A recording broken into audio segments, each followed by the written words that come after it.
നമസ്കാരം, news prime മലയാളത്തിലേക്ക് സ്വാഗതം. ലോക്സഭയിലെ പ്രതിപക്ഷ നേതാവായ രാഹുൽ ഗാന്ധി സഭാ നടപടികളുമായി ബന്ധപ്പെട്ട കാര്യത്തിൽ നിസ്സഹകരണ മനോഭാവമാണ് അവലംബിച്ചത്. അദ്ദേഹം സഭയ്ക്ക് പുറത്തുള്ള പാർലമെന്റ് ഹൗസിന് പുറത്തുള്ള സ്ഥലത്ത് അതിശക്തമായി പ്രതിപക്ഷ അംഗങ്ങളെ നിരത്തി പ്രതിഷേധിക്കുന്നതിൽ വിജയിച്ചു എന്ന് മനസ്സിലാക്കിയപ്പോൾ എല്ലാ രീതിയിലും സമനില നഷ്ടപ്പെട്ട BJPയുടെ ചില MP-മാർ ഇപ്പോൾ പുതിയ കള്ളക്കഥ മെനഞ്ഞുകൊണ്ട് വരികയാണ്.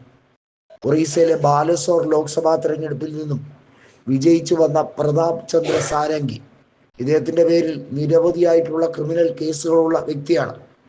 ഇദ്ദേഹം ഒറീസയിൽ BJPയുടെ ചില ആസൂത്രണ പരിപാടികൾ, അവിടെ മതപരമായിട്ടുള്ള പല വിഷയങ്ങളിലും പ്രതാപ് ചന്ദ്ര സാരംഗി നടത്തിയിരിക്കുന്ന വിധ്വംസകമായ പ്രസ്താവനയും അദ്ദേഹം നടത്തിയിട്ടുള്ള അക്രമ പരമ്പരകളെക്കുറിച്ചും പറയാൻ ഏറെയുണ്ട് എന്നുള്ളത് ഇന്ത്യ മുന്നണിയിലെ വ്യക്തികൾ തന്നെ കൃത്യമായി പറഞ്ഞ കാര്യമാണ്.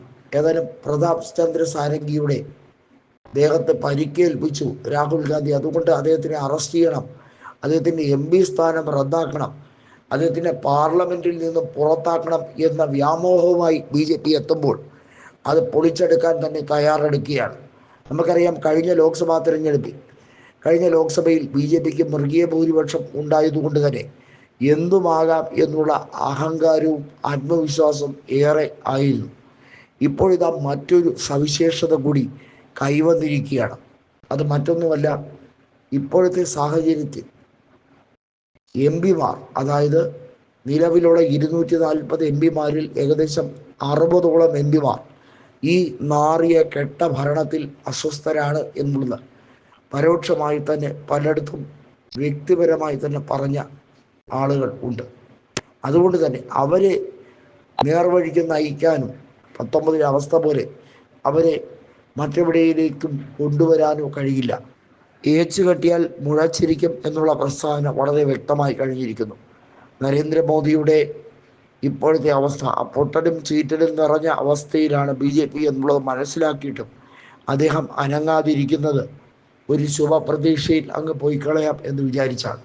പക്ഷേ നിർണായകമായ ബില്ലുകൾ അവതരിപ്പിക്കുമ്പോൾ, വിപ്പ് കൊടുക്കുമ്പോൾ അറിയാം എത്ര പേർ നരേന്ദ്രമോദിയെ യഥാർത്ഥത്തിൽ പിന്തുണയ്ക്കുന്നു എന്നുള്ളത്. ഇത് വളരെ കോൺഫിഡൻഷ്യലായി തെരഞ്ഞെടുപ്പ് നടത്തിയാൽ, അതായത് കൊടുക്കുന്ന വോട്ട് ആർക്ക് എന്ന് വ്യക്തമാകാതിരുന്നാൽ BJPയെ തേക്കും എന്നുള്ള കാര്യത്തിൽ യാതൊരു സംശയവുമില്ല. ഇതിനകത്തുള്ള MP-മാരിൽ പലരും ഈ ബില്ലുമായി ബന്ധപ്പെട്ട കാര്യത്തിൽ അസംതൃപ്തരാണ്.